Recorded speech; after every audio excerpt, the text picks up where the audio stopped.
In 1849, British archaeologist Austen Henry Layard pulled clay tablets from the ruins of Nineveh that hadn't seen daylight in 2,600 years. When scholars finally translated them, they found something that made them pause. Detailed instructions for what happens to the human soul after death. A journey through 7 gates, each one stripping away a piece of who you were, until nothing remained but pure essence ready for judgment. But here's what made this discovery different from every other ancient afterlife text. The Sumerians didn't just describe the journey, they described how to avoid it. And then, at some point in history, someone deliberately erased that section from the tablets. Not weathering, not accident, intentional removal. The question isn't whether ancient civilizations believed in an afterlife. We know they did. The question is why someone went to such lengths to make sure we never learned how to escape it. If you want to understand what they were hiding, hit subscribe. I cover suppressed history and forgotten knowledge every week. The tablets Layard discovered weren't unique. Over the next 150 years, archaeologists would find thousands of clay tablets across Mesopotamia, all describing the same thing: the descent of Inanna, later known as Ishtar, into the underworld. But it wasn't mythology the way we think of mythology today. It was instruction. The Sumerian underworld was called Kur. Not hell, not punishment, but a realm of transformation. According to the tablets, when a person died, their soul didn't immediately go to rest. It had to pass through 7 gates, each one guarded by a being called a gatekeeper. And at each gate, the soul had to surrender something. The first gate required you to surrender your crown, your authority, your identity in the world you left behind. The second gate took your royal robe, the external trappings of who you pretended to be. By the third gate, you gave up your lapis necklace, your material wealth and attachments. Gate 4 demanded your breastplate, the armor you built to protect yourself from emotional pain. The 5th gate took your gold ring, your commitments and bonds to others. At the 6th gate, you surrendered your measuring rod and line, the tools you used to judge and measure reality. And at the 7th gate, you gave up your undergarment, the final layer of shame, the last vestige of ego. You arrived before the judges completely naked, not physically, but spiritually. Everything that made you you in life was stripped away. But this is where the tablets get interesting, because they don't just describe what happens, they describe why it happens. The gatekeepers weren't punishing souls, they were preparing them. The stripping away wasn't cruelty, it was necessity. You couldn't be judged fairly while still clinging to the illusions of the life you lived. And here's the part that archaeologists don't talk about in mainstream publications. The tablets also described exceptions. Beings who passed through the gates without surrendering anything. Souls who knew the words of power, the secret names, the passwords that allowed them to walk through untouched. In 1889, a German archaeologist named Hermann Hilprecht was cataloguing tablets at the University of Pennsylvania when he noticed something odd. Several tablets describing the descent had visible signs of deliberate erasure, not damage from time or handling, but systematic removal of specific cuneiform characters. The sections that were erased all appeared in the same location in the narrative, right after the description of the 7th gate, right where the text should have explained what happened next. Hilprecht documented this in his notes but never published it. When he died in 1925, his personal papers revealed why. He'd been warned by the British Museum's trustees to avoid sensationalist interpretation of religious texts. Translation: shut up about this or we'll make sure you never work again. So what was erased? We don't know for certain, because no complete version survived. But we have fragments. In 1952, a French team working in Syria found tablet fragments that appeared to be copies of the same text. Parts of the erased section were still intact. The fragments described a choice. After the 7th gate, the soul wasn't automatically judged. It was given an option: submit to the judgment and potential reincarnation, or speak the words of power and exit the cycle entirely. The words themselves were part of the erasure. Whatever they were, they didn't survive in any text we've found. But the concept did. A soul could refuse the process. It could say no. And this is where it connects to something larger.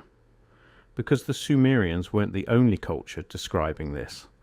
Egyptian texts talk about the Hall of Mat, where souls are weighed and judged. But they also described the transformation texts that allowed certain initiates to bypass judgment entirely.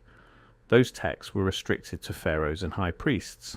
Tibetan Buddhism has the Bardo Thodol, the Tibetan Book of the Dead, which describes the after-death state as a series of challenges and illusions. It also teaches mantras and visualizations that allow the consciousness to escape the cycle of rebirth. Those teachings were kept secret for centuries, only transmitted orally from master to student. The Gnostic Christians believed the material world was a prison created by a false god, the demiurge. They taught that after death the soul would be interrogated by archons, beings who served the demiurge, trying to trick the soul into reincarnating. The Gnostic texts included passwords and secret names to speak to the archons to pass through unharmed.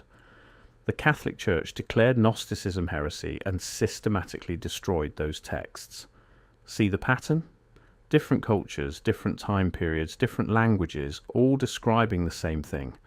The afterlife as a process that can be navigated, a system with rules, and most importantly, a system with an exit. But in every case, the instructions for that exit were either hidden, restricted, or destroyed. Let's think about this logically. If you were a ruling class, a priesthood, an elite group that wanted to maintain power, what would be your biggest threat? Not armies, not revolutions. Your biggest threat would be people who didn't fear death, people who knew they could escape the cycle, people who understood that the judgment, the reincarnation, the whole system was optional. The Sumerian priests controlled access to the temples, to the sacred knowledge, to the rituals. They were the gatekeepers in life, just like the beings at the seven gates were gatekeepers in death. And if everyone knew the passwords, the priests would lose their power. The entire social structure would collapse, so they erased it. Not all at once, not in a single moment, but gradually over centuries. Each generation of priests removing a little more, restricting access a little tighter, until the knowledge existed only in fragments and whispers. But fragments survive. In 1972, a team of researchers working with the Dead Sea Scrolls found a text that had been classified and never released to the public. According to a researcher who saw it before it was sealed, it contained a complete version of the descent narrative, including the words spoken at each gate. That text is currently held in the Israeli Antiquities Authority's climate-controlled vault. Researchers can request access, but no request has ever been approved. In 2003, during the Iraq War, the Baghdad Museum was looted. International media focused on the stolen artifacts, the destroyed antiquities, the cultural heritage lost forever. But museum staff later reported that specific tablets were taken, not randomly grabbed, but specifically selected. Tablets dealing with afterlife rituals, cosmology, and what they called the transit texts. Those tablets have never resurfaced on the black market, never been recovered, never been returned. Standard looted artifacts show up eventually. These didn't. Someone knew what they were looking for and knew those texts needed to disappear. Let's go back to the original question. What were the words? Or what did the erased passages say? We have clues from the fragments that survived.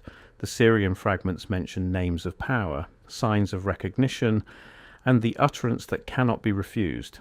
The Egyptian parallels are more specific. The Book of Coming Forth by Day, what we call the Book of the Dead, includes a spell numbered 125. It's known as the negative confession, a list of sins the deceased claims not to have committed. But earlier versions of that spell, found in Old Kingdom pyramids, include a second part. A series of names, each one beginning with I am the one who came forth from the chaos. I am the Lord of the Two Lands. I am the keeper of the secret name. Those I am statements weren't confessions. They were declarations of identity. The soul wasn't asking for permission to pass. It was asserting its right to pass by claiming authority equal to the judges themselves. You can't judge what you cannot bind. You can't bind what knows its true name. The Gnostic texts are even more direct. The Apocryphon of John describes the archons interrogating the soul, demanding to know where it came from and where it's going. The correct answer isn't from earth to heaven or anything about morality. The correct answer is, I came from the light, from the place where the light came into being through itself alone. That's not theology. That's a password, a recognition code. The soul is saying, I know what I am, I know where I came from, and you have no authority over me because I am the same substance as the light that created you. The pattern holds across every tradition that was later suppressed or restricted. The knowledge wasn't about being good or bad, moral or immoral. It was about remembering what you are. The traps, the gates, the judgments, they all work the same way. They rely on you forgetting. They rely on you identifying with the life you just lived, the personality you built, the roles you played. Strip all that away at the 7 gates, and what's left? Nothing that can answer the question, who are you? Nothing that can defend itself or assert its right to exist. A blank slate, ready to be sent back through the cycle, given a new personality, a new set of attachments, a new costume to wear. But if you remember what you are before they start stripping, if you know the names, if you can speak the words of power, then you don't have to surrender anything, because you're not identifying with the things they're trying to take. You already know those things, aren't you? The Tibetan teachings are explicit about this. The Bardo Thodol says that in the after-death state, you'll be shown visions of peaceful and wrathful deities, lights of different colours, pathways that seem to lead somewhere safe. And the text is very clear. All of it is illusion. All of it is your own mind projecting forms based on your beliefs and conditioning. The instruction is simple. Recognize it as illusion, don't engage with it, and remain in the clear light of pure awareness. Same instruction, different culture. Don't identify with the forms, don't engage with the gatekeepers, remember what you are. The erasure wasn't accidental, it was strategic, because a population that fears death and judgment is a population that can be controlled. Tell people their eternal fate depends on following the rules, obeying the priests, performing the rituals, and they'll do anything you say. They'll build your temples, fight your wars, surrender their wealth, all to ensure they pass through those gates safely. But tell people they can walk through the gates untouched, that they can exit the cycle entirely, that they are fundamentally sovereign and the whole system is optional. You can't control that population. They have nothing to fear and therefore nothing you can leverage. This isn't ancient history. This is active suppression of knowledge that continues today. The texts exist. The fragments survive. Researchers know where they are, but access is restricted. Publications are blocked. Findings are classified or sealed in private collections. In 2015, a scholar named Dr. Michael Heiser published research on the Divine Council worldview in ancient Near Eastern texts. He documented extensive evidence that the biblical concept of a single God was a late development, that earlier texts described a council of divine beings who governed reality. His academic peers acknowledged the research was sound, but several universities refused to publish it, and he was denied tenure at multiple institutions. The research was too controversial, too threatening to established religious narratives. Same pattern. The information is there, the evidence is solid, but it cannot be allowed to reach the public in a credible way. So what do we do with this? What do we do with the knowledge that something was deliberately erased, that cultures across the world had the same instructions, that those instructions were systematically destroyed or hidden? First, we recognize that the erasure itself is evidence. If this was just mythology, just ancient superstition with no basis in reality, there would be no reason to erase it. The fact that it was erased tells us it was considered dangerous. And dangerous to whom? To the people in power. Second, we look at what survived, the fragments, the parallel texts, the oral traditions that were never written down and therefore couldn't be erased. Tibetan Buddhism maintained the teachings because they were transmitted directly from teacher to student. The Gnostic texts survived because they were buried in jars in the Egyptian desert. The Egyptian pyramid texts survived because they were carved into stone that was later sealed in tombs. What survived tells us the core of what was erased. The afterlife is a process, not a punishment. The soul is given choices, not mandates. There are ways to navigate the system if you know what you're doing. and the most important knowledge was considered so dangerous that ruling powers across multiple civilizations agreed it needed to be removed from public access. Third, we ask why this matters now. If the erasure happened thousands of years ago, if the knowledge is already lost, what difference does it make? It matters because the same control structures still exist. Different forms, same function. We're still told to fear death, still told that our eternal fate depends on following the rules, still conditioned to surrender our sovereignty to external authorities who claim to know better than we do. The trap wasn't just set in the afterlife. The trap is accepting that you need someone else's permission to exist, to pass through, to be free. The trap is forgetting what you are and identifying completely with what you've been told to be.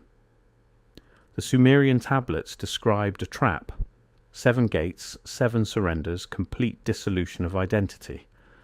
But they also described the way out: words of power, names of recognition, the assertion of sovereign awareness that cannot be bound or judged because it never forgot what it was.